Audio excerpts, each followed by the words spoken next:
Hey guys, Editing Danny here, and I forgot to let you know in this video that on Monday, August 8th, I'm going to be hosting a live webinar about the 5 keys to vegan fat loss. So if you want to know the techniques that I use with my clients and myself to achieve sustainable, long-lasting fat loss without going crazy, join the link below, register, show up. I would be super honored to have you there, and I'm looking forward to seeing you.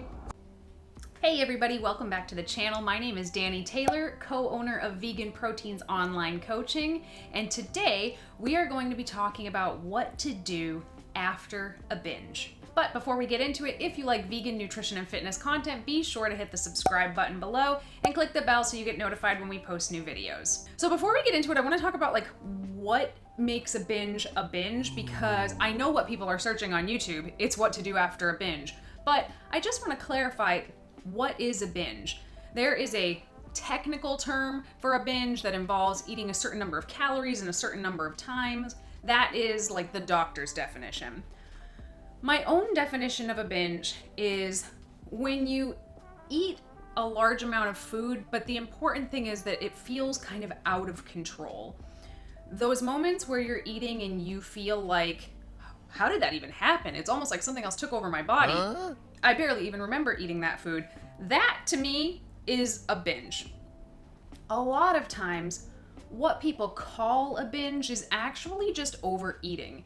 And the difference to me between a binge and overeating is the control that you have. Sometimes we overeat on purpose, right? On Thanksgiving, we know that we are going to end up eating more food than we normally do.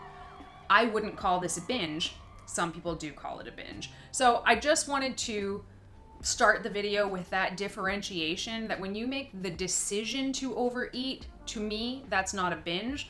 But I do understand that sometimes even after you consciously make the decision to overeat, it's like, okay, what now? What do I do now? How do I fix this? How do I get back on track? What do I do? So regardless of whether it's binging or overeating, hopefully this video will help you. And if binge eating or overeating is something that you struggle with frequently, we do have a full emotional eating playlist that I happen to think is one of the best things I've ever put on YouTube. I will link it somewhere here. I don't know if I can do a card or if it's something at the end of the screen. The emotional eating playlist on the VeganProteins channel could be very helpful to you. So the first thing to do after a binge, and that's just what I'm going to call it from here, the first thing to do after a binge is to forgive yourself. We have all been there, and it's really, really important to recognize that even normal eaters, people without eating disorders or disordered eating, do occasionally have a binge. So if you had one binge, I don't want you to freak out, think you're broken or anything like that. It happens. It's happened to all of us. You need to forgive yourself for it in order to move forward from that point. So the first thing is to be kind to yourself. Don't beat yourself up. There's no point in talking about, what an idiot you are. You can't believe you did that. Oh my God, you ruined everything. All of that kind of thinking is really just an enormous waste of time and your energy. It only serves to cut yourself down, and it doesn't help you do anything better in the future. So I know that that's like the knee-jerk reaction to talk shit about yourself after this. Nip it right in the bud. We're gonna move forward from here. The next thing is when those thoughts are happening, those anxious thoughts about how you've ruined everything and there's no coming back from this, and your mind is going a million miles a minute, most of the time your brain is not in your body. You are elsewhere. So it's a really smart idea to try to bring it back in. Bring yourself back in, and the way that I like to do this is by using grounding techniques. So there are a bajillion grounding techniques, ranging from, smelling a candle, to holding a soft fuzzy blanket, to pointing out 5 things that you can see, 4 things you can hear, 3 things you can smell, 2 things you can touch, etc. All of these are really, really helpful. My favorite one in these moments is actually to feel your arms and legs. Bring your awareness and your consciousness into your arms and your legs. Take a minute right now and actually do it. Bring your consciousness into your arms. Feel your arms and feel your legs.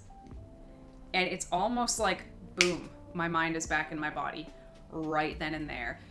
I imagine my brain like it's a balloon just floating further and further away. And when I do that grounding technique, boom, it's right back in my body. So other ways you can do this, a lot of people will, run your hands under ice cold water or splash cold water on your face. Basically, you are just trying to bring yourself back into your body, bring yourself into your senses. And for me, this is one that you can do anywhere and no one knows you're doing it. And it's really effective. So what is your favorite grounding technique? Let me know in the comments down below. I'm sure everyone can benefit from any grounding techniques that we all find helpful. The next thing that I like to do is move. And notice I didn't say exercise.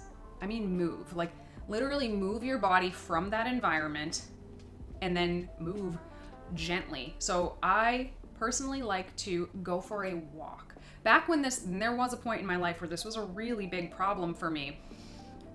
Going for a walk served multiple purposes. One, that is kind of a grounding technique in and of itself, but also I was physically removed from the environment where the event just occurred, and it allowed me time to kind of like cool off from this thing that had just happened, bring my mind back, calm my mind down, and physiologically, moving your body is going to increase blood flow throughout your body, including to your digestive tract, which may be pretty uncomfortable in that moment. So you have to be really careful with this one, that you don't decide to go exercise it off or burn it off or treat your body's movement as some kind of punishment for what just occurred. This is a very slippery slope.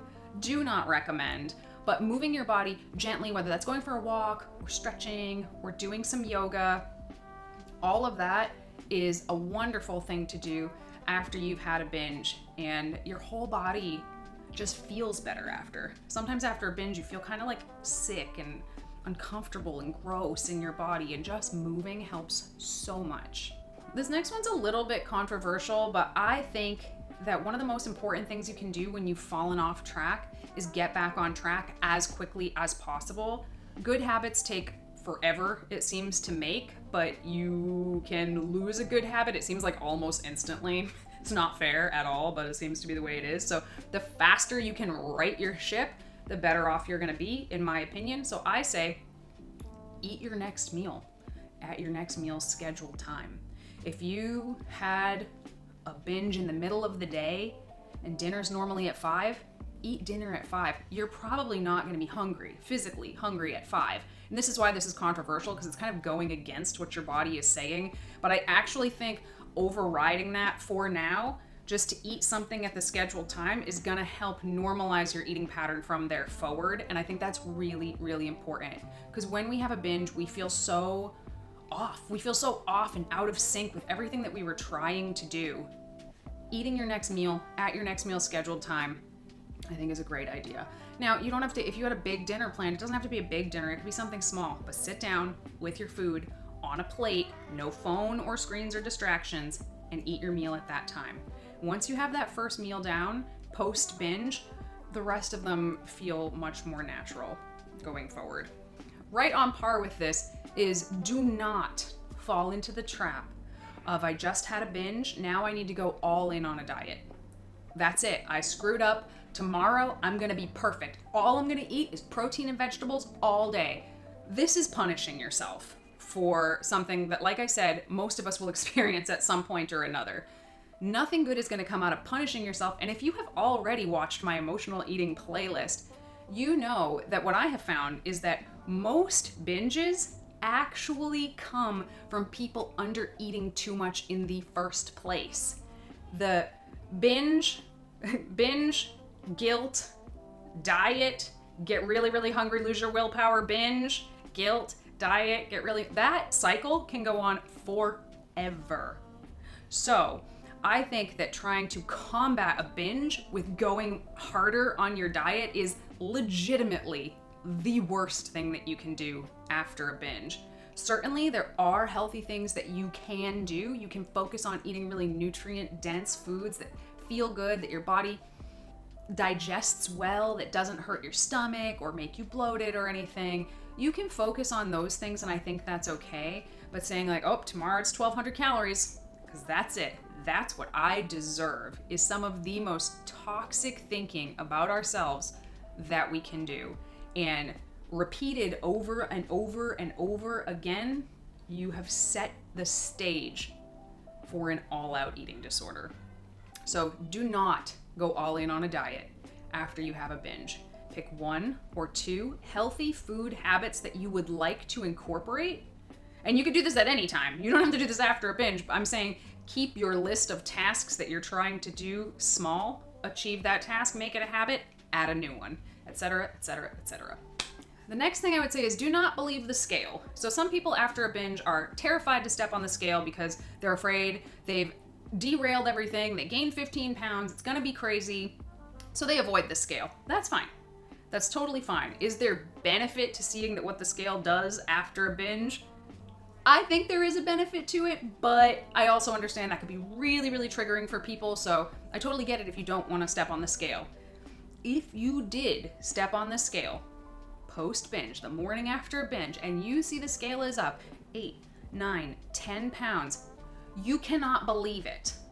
In order to gain a true pound, in order to gain a pound of fat, you would need to eat roughly 3,500 calories in excess of your maintenance calories. So let's say my maintenance calories are 2,000. In order for me to gain a pound of fat, I would need to have eaten 5,500 calories in a day to gain 1 pound. I mean, I could do it. I can eat 5,500 calories in a day, but theoretically, I would only actually gain 1 true pound of fat. Now, if I gain 10 pounds, which I'm telling you, back in my days when I was really struggling with this, it was not unusual for me to see the scale up 10 pounds after a binge.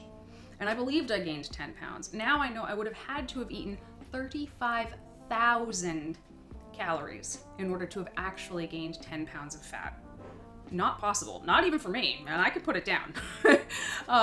So what is this 10 pounds? Is 8, 9, 10 pounds, whatever, 5 pounds, whatever. What is it? 1, it's the food itself traveling through you. That food has weight. And if it's a lot more than what you normally eat, it's sitting there and the scale is weighing it as well.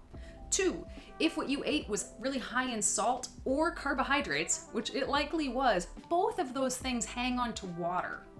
So salt hangs on to water. I think most of us know that. But what a lot of people don't know is the carbohydrates do as well. Every gram of carbohydrate holds on to 3 to 4 grams of water. So you're looking at 4 to 5 grams for each gram of carbohydrate that you ate. So if you ate a big old piece of cake that had 200 grams of carbohydrates in it, I'm just making this up, that could actually be about 1,000 grams. That could be 2 pounds showing up on the scale the next day. The cake didn't even weigh 2 pounds. You know what I'm saying? So there's that as well. So the food and the water, given the high sodium and carbohydrate content, that's what you're seeing. And it will pass. It might take a few days because it's a lot for your digestive tract to do, but the scale is going to come back down. And that's why I say there is value in kind of watching the scale after this, because you learn that that really high number is actually not real anyway, and that it's going to come back down to, you know, maybe very slightly above where it was. But if you've been on a cut and you've lost 15 pounds and then you have a binge and the next day it's up 8, you didn't undo 8 pounds of progress. You might have undone a half a pound of progress. This is not worth throwing the towel in on everything. So just wanted to put that out there. I think it's very important to recognize the scale's limitations, of which there are many. The last tip would be to talk to someone, especially if this happens with any sort of regularity. Now, this could be a friend or a family member. This could be your coach. And I can't stress enough, if you are working with a coach, do not hide this from them. They cannot help you if you don't tell them. Any good coaching relationship should be very, very open about this. There shouldn't be any judgment about it at all. It happens. It especially happens in the fitness sphere, and I wish more people would talk about it. But it does happen, and a lot of people are afraid to tell their coach because they're afraid they're going to disappoint their coach and let them down. That is not the case, not if your coach is worth their salt at all. They should be able to kind of trace back what happened and help you create steps for the future so that this happens with less frequency and hopefully eventually not at all. This could also be a therapist, a counselor, a doctor, a psychiatrist. It could be a number of people, but if this is something that you're struggling with, do not struggle in silence. I know how shameful it feels because I have been there. I spent way too much time there, and it's my biggest regret that I didn't tackle this head on sooner. But I did, and it's behind me, and everything is different now. But that's not to say I will never have a binge again. I guarantee you that something will happen at some point in my life, and I will either deliberately overeat by a large amount, or hopefully it doesn't happen, but I can't say that a binge won't ever happen again. Having the tools to face that and make the changes that I would need to make going forward is invaluable. So make sure that you are talking to somebody and looking for some kind of help. You are not alone. So many more people struggle with this than you would ever know, because people are ashamed to talk about it. But you don't have to be, especially if you have the right network of people around you. So anyway, folks, that is it for today. I really hope this video is helpful. Let me know what you think. Leave it down in the comments below. Is this something that you struggle with or you want me to talk more about? Because I feel like this is something I could talk about forever because it's so prevalent everywhere. So let me know. If you like the video, go ahead and like the video, subscribe, hit the bell, all the things I'm supposed to tell you to do at the end of a video, and we will talk to you soon. Bye.